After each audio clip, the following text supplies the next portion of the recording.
നമ്മുടെ ലച്ചുണ്ണിക്ക് നീന്തൽ പഠിക്കണം. വെള്ളം കണ്ടു കഴിഞ്ഞാൽ അപ്പം പേടിച്ചോടുന്ന ലച്ചുണ്ണി എങ്ങനെ നീന്തൽ പഠിക്കും? ഇതിവിടെ ഇവർ വളർത്തുന്ന ഒരു മാൻപേടയാണേ ലച്ചുണ്ണിയുടെ ഫ്രണ്ട്. അതും ആഫ്രിക്കയിൽ ഈ കൊച്ചു പിള്ളേരെയൊക്കെ നീന്തൽ പഠിക്കാൻ വിടാനേ ഞങ്ങൾക്ക് ശരിക്കും പേടിയായിരുന്നേ. അങ്ങനെ ലച്ചുണ്ണിയുടെ നിർബന്ധത്തിന് വഴങ്ങി ഞങ്ങൾ അവളെ നീന്തൽ പഠിപ്പിക്കാൻ തീരുമാനിച്ചു. ആഫ്രിക്കയിൽ ഞാൻ സ്വിമ്മിംഗ് പഠിച്ച ഇന്ന് നിങ്ങൾ എന്റെ സ്വിമ്മിംഗ് കണ്ടോ? ഇത് നമ്മുടെ ഫ്രീ ടൗണിലെ കൺട്രി ലോഡ്ജ് ഹോട്ടലാണ്. ഇവിടെ സ്വിമ്മിങ് പഠിക്കാനുള്ള ഫെസിലിറ്റിയൊക്കെ ഇവർ ഒരുക്കിയിട്ടുണ്ട്.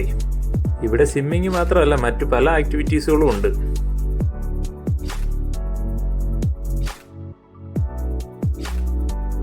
ദാ ഈ ഇരിക്കുന്ന ആളാണേ ലച്ചുണ്ണിയുടെ സ്വിമ്മിങ് കോച്ച്. തൊട്ടപ്പുറത്തിരിക്കുന്ന പുള്ളിയുടെ മോനാണേ. ഇന്ന് മോനും കൂടെ ഇറങ്ങിയതാ അപ്പനെ ഹെൽപ്പ് ചെയ്യാൻ. ആഫ്രിക്കയിലുള്ള ഒട്ടുമുക്കാലും ആൾക്കാർക്ക് നന്നായി നീന്താൻ അറിയാൻ കേട്ടോ. ദേ അവന്റെ ചാട്ടം കണ്ടോ?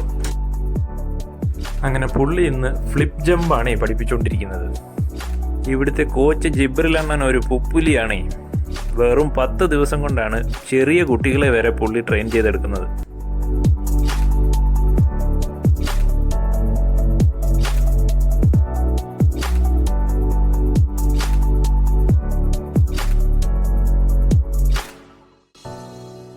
അയ്യോ എനിക്ക് പേടിയാ പപ്പാ. അങ്ങോട്ട് ചാട് ലച്ചുണ്ണി, പേടിച്ച് നിൽക്കാതെ. അങ്ങനെ ആദ്യം പേടിച്ച് നിന്ന ലച്ചുണ്ണി എങ്ങനെയൊക്കെയോ ഒപ്പിച്ചെടുത്ത് കേട്ടോ. അങ്ങനെ ഏതായാലും ഫ്ലിപ്പ് ജമ്പും ഫ്ലിപ്പ് ടേണും ഒക്കെ പഠിച്ചു കേട്ടോ.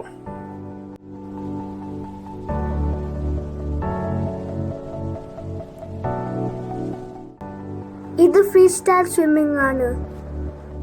ഇത് കഴിഞ്ഞിട്ട് ജിബ്രിൽ അങ്കിൾ എന്നെ ബാക്ക് സ്ട്രോക്ക് പഠിപ്പിച്ചു. ഇതാണ് ബാക്ക് സ്ട്രോക്ക്.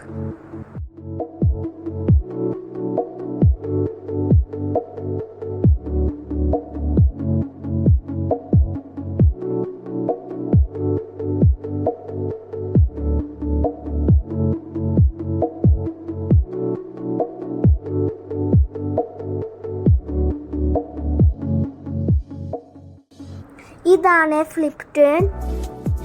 ഈ സ്വിമ്മിംഗ് ഒന്ന് കഴിഞ്ഞിട്ട് വേണമെങ്കിൽ കരോട്ട പഠിക്കാൻ. ഇവൾ ഒരു നടക്കൊന്നും പോകുമെന്ന് തോന്നുന്നില്ല. പുതിയൊരു ആഫ്രിക്കൻ വിശേഷമായി വീണ്ടും കാണാം.